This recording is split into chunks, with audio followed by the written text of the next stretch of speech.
Call to order. District number one, Board of We Directors. also did some dollars, so we used this a couple of times. Are there any board members present on Zoom? No one on Zoom. Are there any members of the public present on Zoom? Okay, so we can skip a few parts. Are there any comments from the public in the room? All right, so the minutes were sent out early. Do I have a motion to approve the minutes? Is there a second? Second. All those in favor? Aye. The minutes are approved. And our next item is to review the quarterly budget report, page 2, tab 4. Or tab 2, page 4. Great. See, I didn't do anything. Thank you, Mr. Chairman. If I can call your attention to page 4, it's a lot of information, but this is the quarterly budget for the district operating account. The first 3 columns represent the second quarter through December 25. The blue highlight is where we are third quarter year to date. And then the last 3 columns, Sorry. the last 3 columns represent our total budget and where we are year to date. I don't know.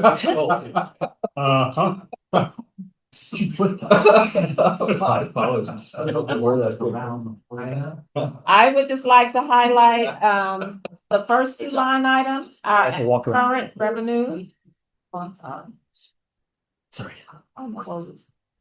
You'll see that for our current revenue, we budgeted just over $6,090,000 for the budget.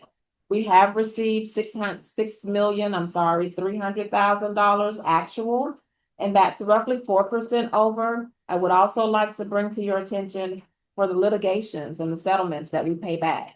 We budgeted $350,000. And you see that we've actually given back $597,000, and that's 70% over. I'd like to know that that is the highest amount of litigations that we've given back.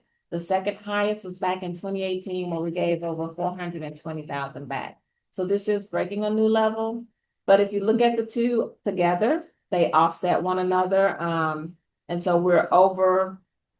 Well, the net effect is a negative $12,000 between the 2. So how many more dollars are still open to settlement though? You know, that's a good question. I have not looked to see what is left. This is for probably mostly 24. I get Yeah, I would think confused. that. I mean, we tried to settle 25 at the same as 24 and they said, no. Yeah, this is mostly Let's go back to the 24. Process again. And so I will look that up and Because I'd be curious, that would really tell us a lot about where we're gonna end up with this.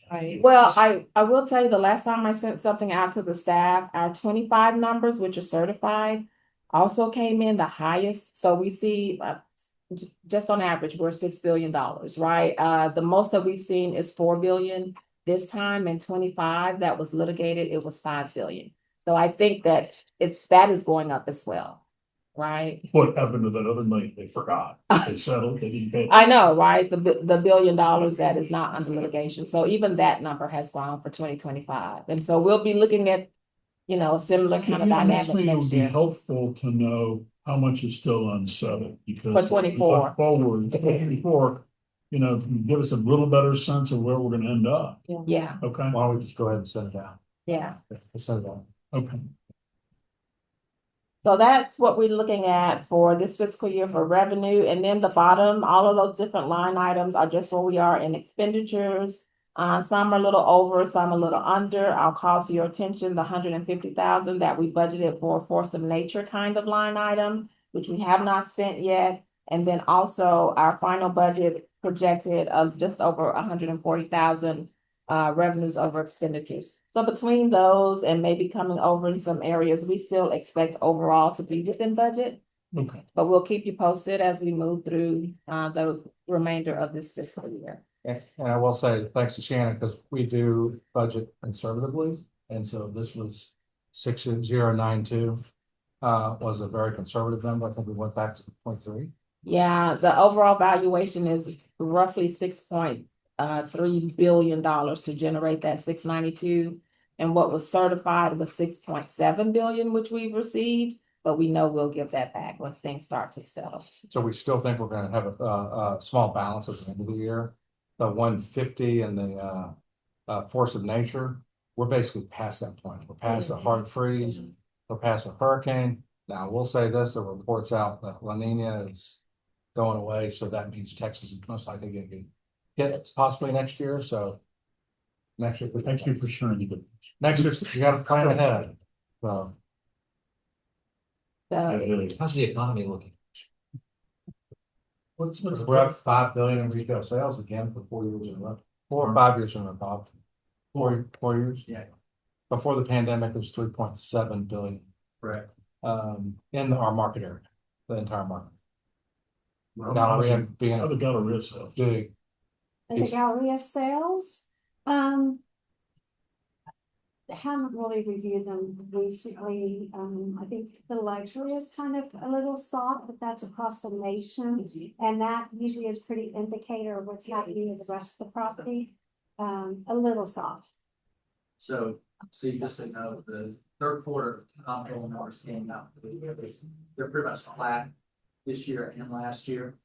But we don't have fourth quarter yet, so yeah, that may be the softest that Yeah. I'm talking about. All right, sorry to wander off the agenda Okay. there a little bit. Does that, Shannon, No, take us to the investment report? just to bring your attention real briefly, page 5 is the capital budget that you approved. There was very little activity in this capital budget. It's mostly, grant revenues coming in for the design work on the Uptown Trail and Bridge project. The expenditures going out on that Memorial Park connector, that's what we're calling it there. And then just a few items for maintenance, getting ready for the World Cup. We spent 77,000 in the West Loop improvements, which was mainly some median work, replanting, and then we still have 75,000 for striping and maybe some other maintenance, but we'll probably be spending that as we get closer to getting the area together for the World Cup. But not a lot of other activities in that capital budget. and on the bridge is a UDA project that the district funded money to get the project started. And that the UDA has already paid back the district. Oh. Because it's grant money, it's not increment money. Any other questions or concerns about either our operating or capital budget? Okay, thank you. Quarterly report. Page 6 is the first page of a 2-page report for the investment quarterly report for the period of October 1st through December 31st, 2025. This first page kind of outlines the 3 different primary funds that we have. The first one being our general operating fund, and it looks at the deposits that we had, and you can see Regions, our primary depository. We had just over 1.2 million. Capital One Bank, we're kind of transitioning out of those accounts. And then PNC has kind of been our secondary, where we keep a little money in there. Overall, between those 3 institutions, we have just under $2.1 million. For our capital projects fund account, we have just over 270,000 in Capital One. Again, we're transitioning those accounts to Regions. And then just over the 1.1 million in our Regions account. Total capital, just over 1,440,000. And then lastly, our debt service accounts, again, Regions just under 570,000, and Capital One just over 100,000, for a total of 670,000 for debt service deposits. The second page kind of looks at those deposits to make sure that we are in compliance with our investment policy, to where deposits are adequately collateralized and investments are appropriately invested in funds that you've approved as appropriate. Our PNC Bank funds are appropriately collateralized by government collateral. You see that there.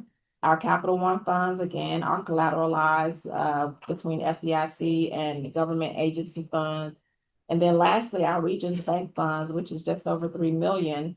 Those are invested in sweep accounts that are money market kind of investments. And so they don't require collateral. So you can see the value of that, plus anything that does fall under the FDIC insurance amount.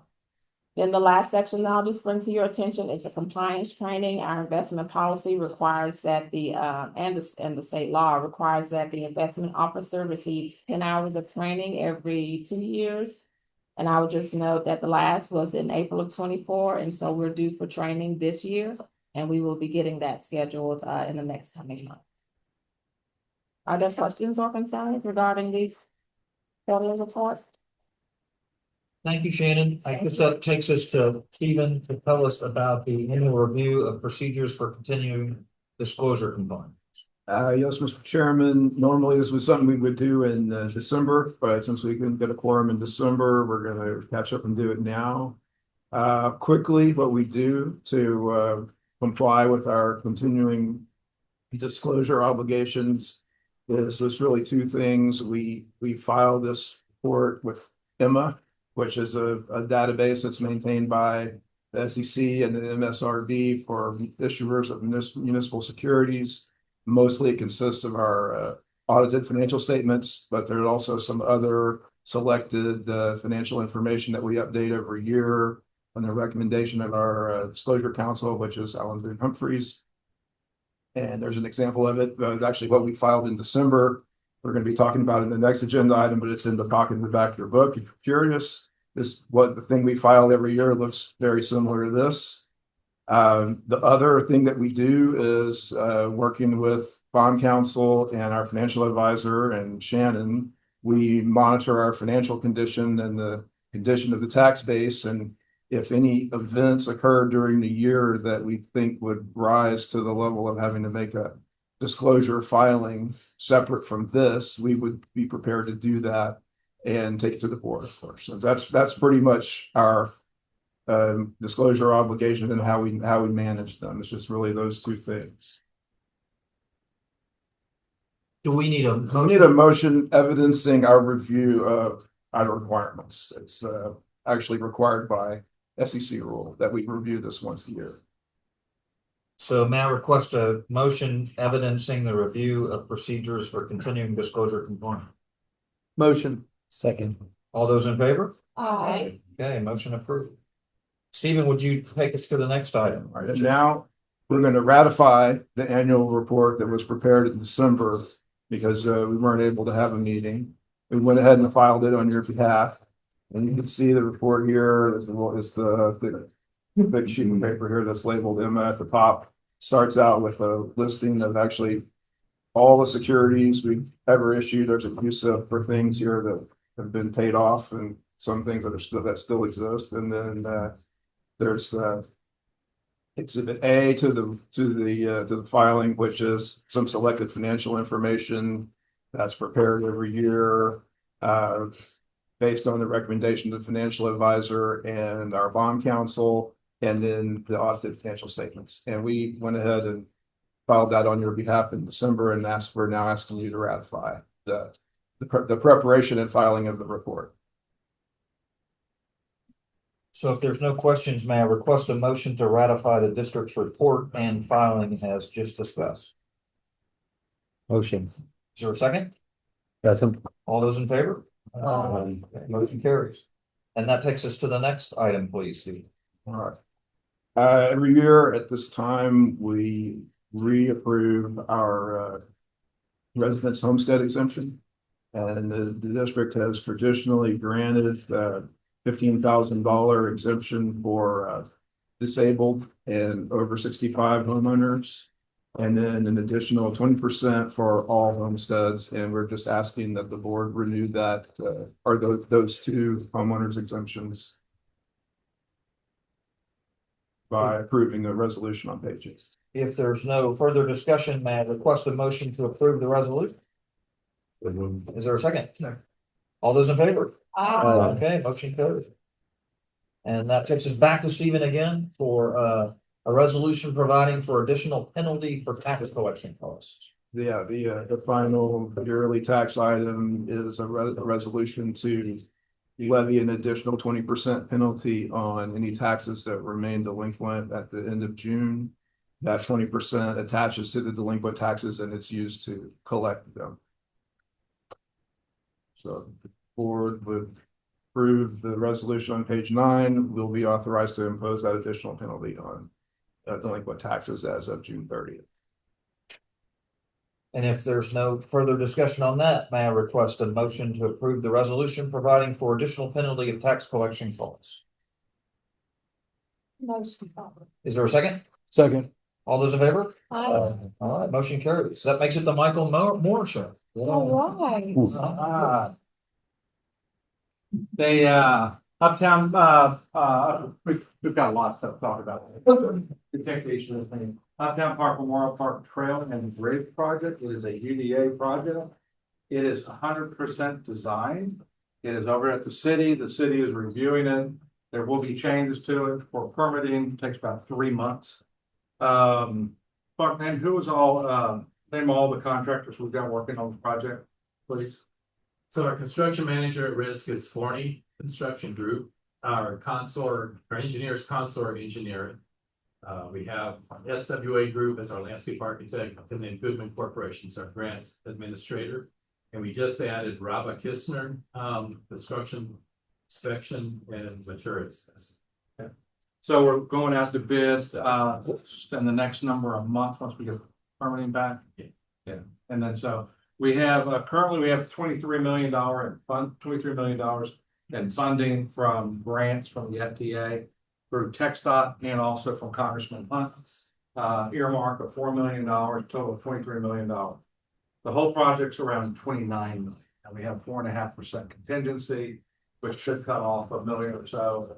We are working with the city and county and Memorial Park Conservancy and other possible grant locations, including independent funding, like family foundations.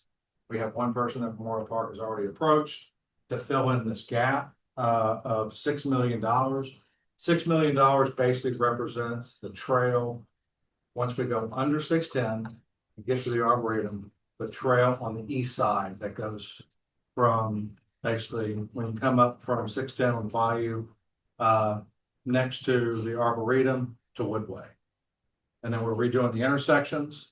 And then the other $3 million would be from Woodway to Memorial, redoing both those intersections, adding, we have to put bridging in to get over some of the culverts, and also there's just substantial detention that we have to do even inside the park. So we're $6 million short on this. We're prepared to break it up into 2 projects, $3 million to get us to Woodway, and then at a later date get the other $3 million.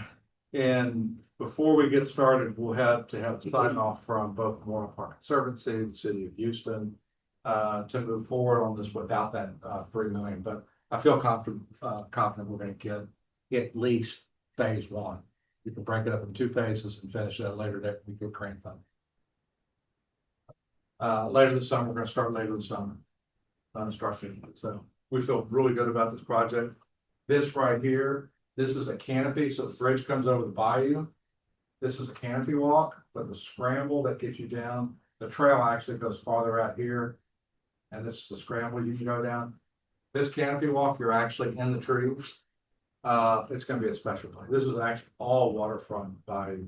Once you get rid of all the invasive species, plant some native plants, put some little natural trails in there. This is 30 acres of parkland. So I'm excited about this. Lynn Park project. Lynn Lane has been on our project plan ever since the beginning of the church. We started with the suburban street grid. We've been turning into an urban street grid with widening Sandville, building Boulevard, and building all the other connected streets. Most of y'all know what Lynn Lane is. Lynn Lane is between the Hilton, Maggiano's. It goes from Post Oak Boulevard to 610. This is the new Central Park Post Oak project. Lynn Lane would connect right into, which would be their main entrance. Midway has asked us to build a pedestrian promenade. We are not going to touch the street. This is a private road. We have to talk to this landowner, which is Kendall's old property, and then the landowner here at Tenaris building, which actually Heinz manages town. We actually have a meeting coming up in 2 weeks. 2 weeks with Heinz. So what we're planning on doing is, there's another photo. This is just last week. They're moving fast on the project. Here again is the Midway project. This is all part of the pedestrian connection. There are a significant number of office workers in these buildings. and also in the hotels. We all the time see people walking in the streets trying to get to Post Oak Boulevard. So we want to get people out the street and have a connection.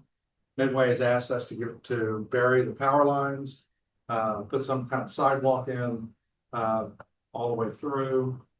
It will be a developer agreement with the UDA. Midway would pay for it, and then the tax increment on the growth on this project with at a certain percentage would pay on. We would have to get that okay by the city and Memorial Park Conservancy, because they basically have all of our increment going to Memorial Park through 2040. We're developing a budget. Walter P. Moore is going to be working on this with us. This is, well, I want Walter P. Moore engineers through this in ChatGPT. This is what came out. This was actually from Maggiano's building. I thought that would be the Hilton. So it's kind of nice. The next steps are meeting with getting a draft budget, meeting with the land owners, and then bringing it to UVA for a vote. For the biggest issues, we got a shovel right here. We have to bring up on top of the parking garage, and so I think there's a generator of it do that too. But then it would all lead into Midway's project, which is us, our building. Crime stats. We will bring this back to another. I just want one quick note. We are seeing substantial savings in with miles per gallon gas and maintenance with our new police vehicles. We'll bring back. We don't have enough full month numbers, but we'll bring it back. We're kind of saving, but we're still getting a really great response around uptown on moving from patrol to police cars. Crime stats. The entire city of Houston and the country are seeing a downward tick in crime. We're no different. And we're seeing a significant number of reductions in crime. This is theft of a motor vehicle from January to November, does not include December, from 2022 to 2025. December is that much of an outlier? What's that? December is that much of an outlier? It's excluded? No, we don't have. Oh, you don't have. We don't have. December. The number Oh, yet. We don't have the numbers yet. We have preliminary numbers, but on this one, we're only using. Gotcha. Sorry about that. And so we're seeing over 50% decline in theft of a motor vehicle. Got it. Actual stolen car. And then theft from if you leave your laptop, leave a bag, shopping, and somebody knocks into it, we're seeing about 45% decline. It's a great. Uptown is one of the safest zip codes, 77056 in the city of Houston. It continues to be. We are seeing, we get preliminary numbers from TJ, who gets them from HPD. We get them like right after the month ends, and we are actually seeing, we usually have somewhere between 15 and 18 violent crimes a month. Now, that's robbery of a person. If it's robbery without a person there, it's not a violent crime. Robbery of a person or aggravated assault. And then every once in a while, we'll have sexual assault, and maybe one or two. We're seeing single digits on those violent crimes. A lot of them aren't even in where the retail area is. It's more of an apartment complex to the west. But that's 77056. So we're seeing really good numbers on the crime stats. Any questions? New development. We got a lot of stuff going on. We got the Cactus Cafe is building out. Aubrey is moving forward. Yeah, Audrey, yep. Audrey, the Mexican, so we're seeing a lot of development moving forward. Big one, Rich Carlton residents. The showroom has opened up. They actually have a open house next week that y'all are all invited to. They just let us know. I think we sent it to all y'all. Next Thursday. We're also hearing they're having good responses on the sales of their units. They told us they need to get to 50% before they move forward. We'll see if we get some more information after next week. But that's a big project right on the other side of Central Park, Post Oak 1, Building 1. St. Regis has a new owner. St. Regis is one of the nicest hotels in Houston for the longest period of time. It is Leslie Doggett, who was also part of the project, the Post Road Partners that bought the Apache property. Him and his son are redoing this one. They have a placeholder name called the Grand Hotel, but that's just a placeholder. We met with the manager, the head of sales. They've got, they're gonna blow out the lobby, have a big lobby. They're putting in new bars and restaurants and shops, and they're redoing all the rooms. It's gonna be part of the Marriott. What do they call that? Yeah, the luxury brand. The luxury brand. They have about 30 hotels around the country. And so it's not in our footprint, but it is in our market area. Hilton Post Oak has been up for sale for a while. We're hearing that there's renewed interest in it. And that's a big deal. It's a big hotel. We need it need to be upgraded. It's not at Hilton standards right now, we're hearing. So there's been positive response, what we're hearing. A couple people we knew did go after it early on, and it was too expensive. But I think after sitting there for a while, I think they'll probably come down in the price. Hanover, we just heard Jeff has told us they're into the residential floors right now. If you drive down South Coast Line, it's moving fast. Hallmark Residential Tower. Bob and I met with them. Hallmark has been there for years. They did try to build a residential tower in the past. They're doing it now. It is on the corner of Garrettson and San Felipe. They've already started building, burying their utility lines.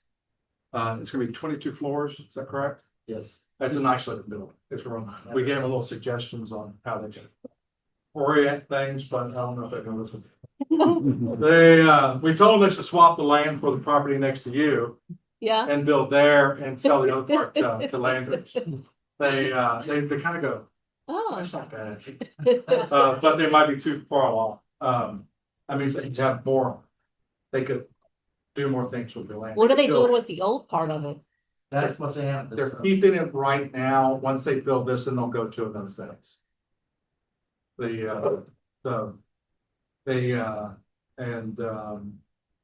that's a Hallmark. Randall's is closing. We just, it came out last week on the news. The owners were as surprised as anybody else. They didn't know until they got the word. Randall's is closing. Bob has reached out to them, help them as much as we can. I think this is a good opportunity. Again, sales might be soft, but they're still good sales. And, Yes. they're still good sales. 5 billion in the market area. The traffic counts on Randall's at Sage and San Felipe are larger than the traffic counts down at that HEB on Fountain View in San Felipe. They're big traffic count. It is a great location. You're talking about street traffic? Street traffic. Yeah, we're pushing for it, Frank. Yeah, so I think something will go in. I don't think it'll sit there long. But we're gonna try to help them out as much as they can. The Jetsons are coming. We kind of thought whether we should put this up there where we are. Bob and I had a meeting with Whisk Aero, Advanced Air Mobility.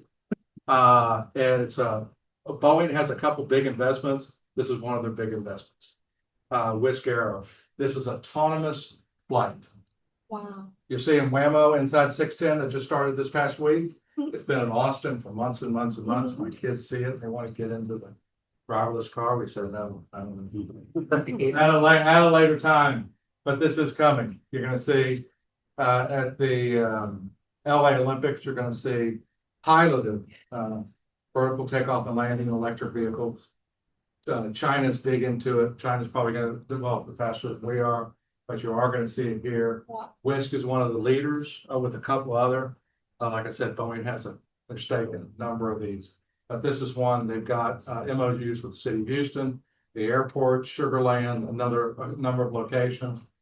I think Dallas will deploy this before we. The reason I think they will deploy this is because they have a better calling. HGAC, Houston Galveston Area Council, they do some good work, but they're not as good as the Dallas, North Texas, we call it. Council of Government. And they actually have funding from a different source than we do. So I think Dallas has actually become close before we do. But we did correct and told them to make sure that next time they meet with us, uptown. But Gallery is a significant location. They're talking about a fleet of 117 vehicles. A trip of 116 minutes, average drive would be 15 minutes. So this is coming, big developers, if you're looking for anybody interested in this, we can still pass on the information to y'all, but that is coming. And So one thing we are did they talk- looking for a place to land in the area or you have one? this is it. Oh, This is sorry. the first thing we came up with. They're most likely going to be put them in fields that aren't, nothing's been developed or on top of buildings. This is the our West Park Transit Center. They top it out, maybe even extend it. It's connected to the HOV lanes, it's connected to Uptown. It has parking, and it's got good connectivity, and it is in this area right here. So that's the first. They're actually looking at other metro locations around the region. Or possibly, they're called vertiports. Okay. And so sorry, more to that. A lot more to come in the future on that one. Events, Ashes Foundation has done a great job on the golf course, Memorial Park. And also they've got a new LPGA Chevron Championship Series coming in April. But first, the Texas Children's Open. Bob does a lot of work with them, helping them find parking so they can have the buses go back and forth. If you haven't done it and walked through the golf course, it's great. And obviously the FIFA World Cup is coming June 14th, July 7th. 7 Super Bowls, basically, in a short period of time. Here's the list. Downtown is going to get most of the business. We're going to be second business. Right now, we met with the COO and a number of others from the World Cup. These are early numbers from the first tranche of tickets they released. 23% went to local fans, 50% US fans, and 27 international fans. 27% international.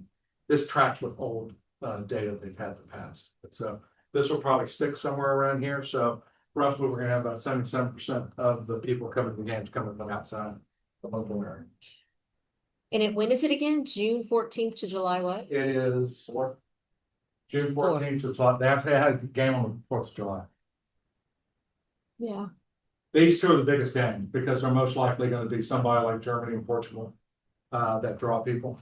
We can send this to you. We'll send this list to everybody. Yeah. But that's exciting. It's going to be busy. 610 is going to be awful. But it is. Yeah, it's awful when the daylight saving times come, the first day of school. Some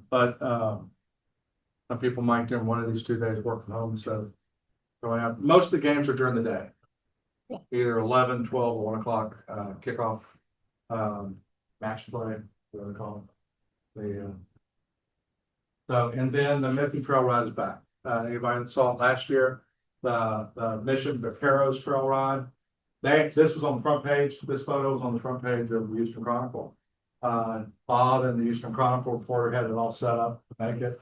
The trail boss is actually mad at this guy because he got the front page of the Chronicle. So this is this Friday. We will have the second time the trail ride will be going down Post Oak Boulevard. If you're free, come by Balboa Surf Club. Balboa Surf Club. Mariachi's out there. We got a couple of tables. We had Councilmember Huffman last time. And some of the parade committee come out. It's going to travel down the east side of Post Oak Boulevard from Richmond all the way to Memorial Park. Camden is sponsoring this year. We're getting local sponsors to sponsor because it does cost. They're going from the second tier trail ride to the top tier trail ride. They're going to be going against the Saltgrass. Saltgrass wins it every year. These guys won it last year in their division, so they're going after Saltgrass. So it's a big deal for them. They're happy to be here. We're happy they're here, and it's going to be on Friday. Please come out and see them. What time they're gonna be here on Post Oak? 1:15 starting down at Post Oak in Richmond. Okay, It's going to actually stop at Williams Tower. And 2 of Camden's employees are going to get on one of the wagons. That's 10 wagons. oh, 200 riders. There's 20 riders from Mexico. They've invited Mexican trail ride bosses. And they're gonna be coming over and ride with them. I think it's 20 of them. They provide them horses and everything. I'm very excited. At some point in time in the future, they're looking at going ahead and maybe bringing one trail ride from Mexico. A lot of logistics, got 14 horses and all that kind of stuff.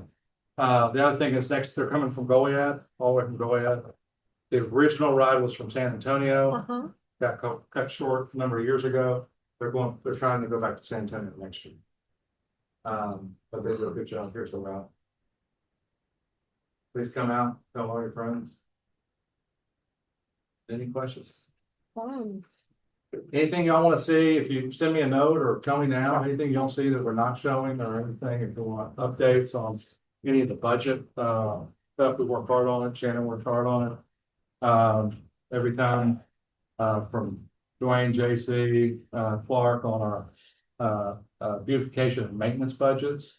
We have gone from not a every 2 weeks maintenance budget to more as is. They're trying to save money and it gets very expensive post. So, so. Is there a solution for the water drainage problem on North Post, no, what is this? South Post Oak Lane or whatever? We have an email as of today, the city of Houston. There is a hydrant that is leaking. And so we told them a number of times, so as Four Oaks. And so we finally got the person that is looking into it. We're also actually asking them to replace the some of the street that's cracked around there because of the drainage. Yeah, it's been that way for, Yeah. I mean, for weeks, yeah. Yeah, we just got them to paint some of the arrows when you go Post Oak and you hit right there at St. Philippines. So the arrows would have been washed out. Okay. That's the way I'm paying. So yeah, we just got the person today, that week. And I don't know if it's our crew, but there was this accident over here on Sunday. And y'all, whoever did a great job of getting all that picked up. I mean, we were super impressed because it was pretty messy. What's that? It was that day. Okay. Yeah, I mean, y'all are great. So They hit thank one you. of our lattice light poles, Yeah, on there's- Sunday mid-morning. Yeah, We've got the video. Truck just, the guy's been drinking on Sunday morning. Sunday morning? So when we have something like this, when we know the license plate, we actually go after their insurance. Yeah. And so Dwayne does that. Dwayne follows up. How much last year did we collect on insurance?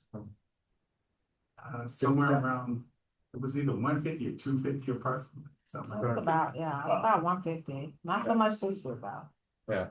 So we go after when we get it because those poles are expensive. yeah, that's what I figured. It wasn't cheap. I'm like, who pays for this? So yeah.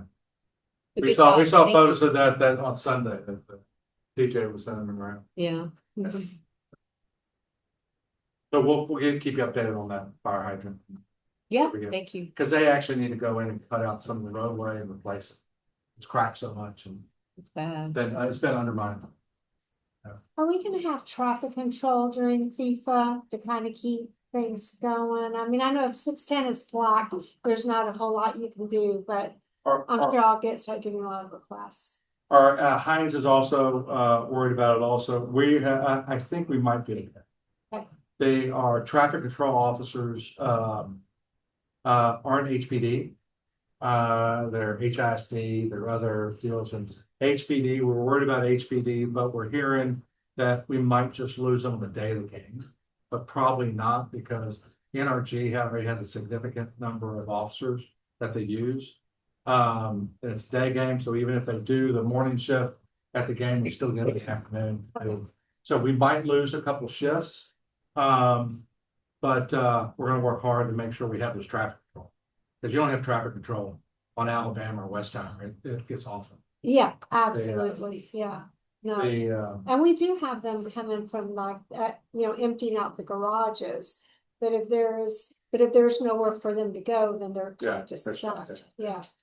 So we'll keep up to date on that, but from our initial talk with Trey, I talked to him last week, TJ, and he thinks it might be okay.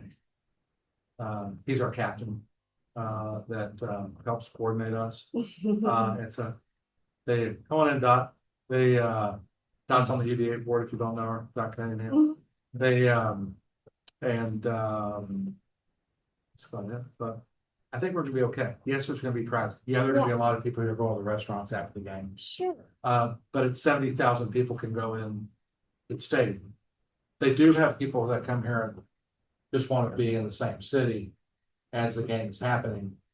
So it is gonna be good. Not a bad thing. No, it's not a bad thing. I try to remind them that too. Yeah. Think about the sales. Any questions? Thank you very much. With that, we're adjourned. Thank you. Thank you. Well done.